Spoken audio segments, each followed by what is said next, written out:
দর্শক, আমরা গতকালকেই একটা আভাস দিয়েছিলাম যে রাষ্ট্রপতির বিগত সরকারের প্রধান উপদেষ্টা এবং বিগত সরকারের কর্মকাণ্ড নিয়ে যে সাক্ষাৎকার, সেই সাক্ষাৎকারের পরিপ্রেক্ষিতে তার বিরুদ্ধে রাষ্ট্রদ্রোহের অভিযোগ আসতে পারে। সেই আলোচনা গতকালকেই যখন করছিলাম তখন রাতে খবর তৈরি হয়েছে সাবেক প্রধান উপদেষ্টা প্রফেসর ইউনূসের বিরুদ্ধে রাষ্ট্রদ্রোহ মামলা হতে চলেছে।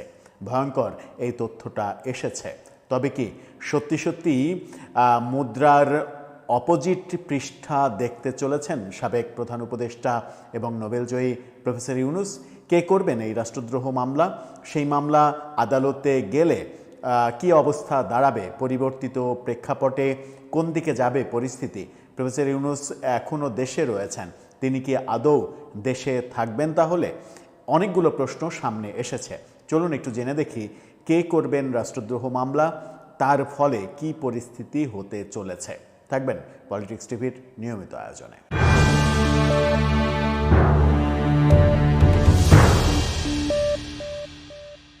দর্শক, বলছিলাম সাবেক প্রধান উপদেষ্টা প্রফেসর ইউনূসের বিরুদ্ধে রাষ্ট্রদ্রোহ মামলা হতে চলেছে। রাষ্ট্রদ্রোহ মামলার ঘোষণা দিয়েছেন একজন রাজনীতিবিদ।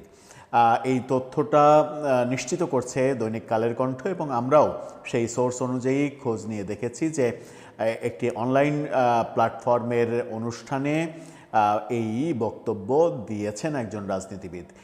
কি বলছে কালের কণ্ঠ? কালের কণ্ঠের শিরোনামটা দেখে নিন। সেখানে বলা হচ্ছে, ডক্টর ইউনূসের বিরুদ্ধে রাষ্ট্রদ্রোহের মামলা করার ঘোষণা। কে দিলেন?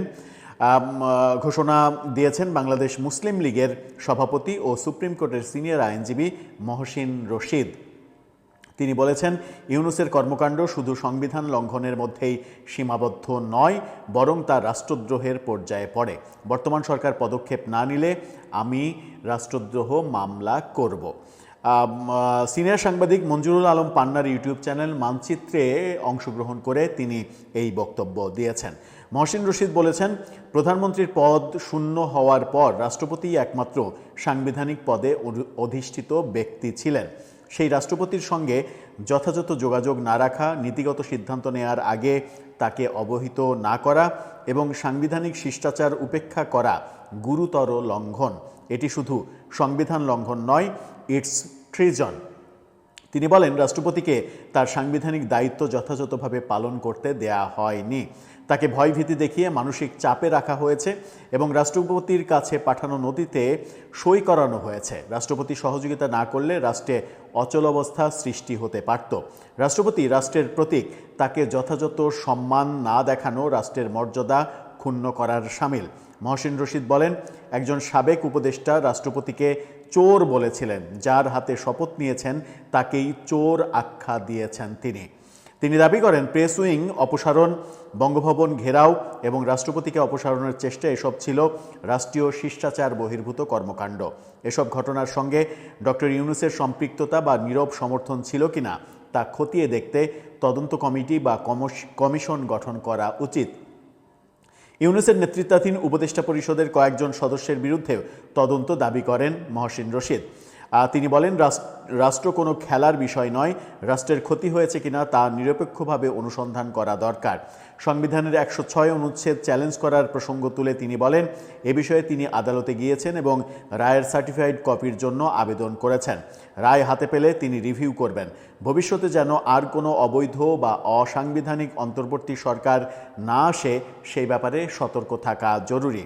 মহসিন রশিদ বলেন, সরকার যদি কোনো ইনকোয়ারি কমিটি গঠন না করে তবে তিনি নিজেই নোটিশ দিয়ে মামলার উদ্যোগ নেবেন এবং ইউনূসকে পক্ষভুত করবেন। আগেও করেছি, আবারও করব। অর্থাৎ সরকার যদি প্রফেসর ইউনূসের বিরুদ্ধে রাষ্ট্রদ্রোহ আইনে মামলা না করে, ব্যবস্থা না নেয়, তাহলে তিনি নিজে মামলা করবেন। ডক্টর ইউনূসকে প্রধান আসামি করে তিনি মামলা করবেন। সত্যি কি সেই দৃশ্য আমরা দেখতে চলেছি?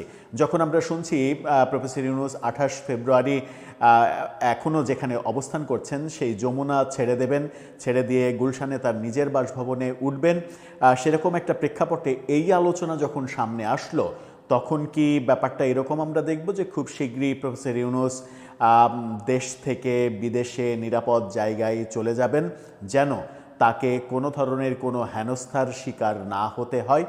সেই পথে সরকার কি বাধা দেবে, নাকি সরকারও চাইবে না প্রফেসর ইউনূস কোনো ধরনের বিপদে পড়ে যাক? দর্শক, আপনার কাছে কি মনে হয়? আপনার মতামত জানিয়ে লিখতে পারেন আমাদের কমেন্ট বক্সে।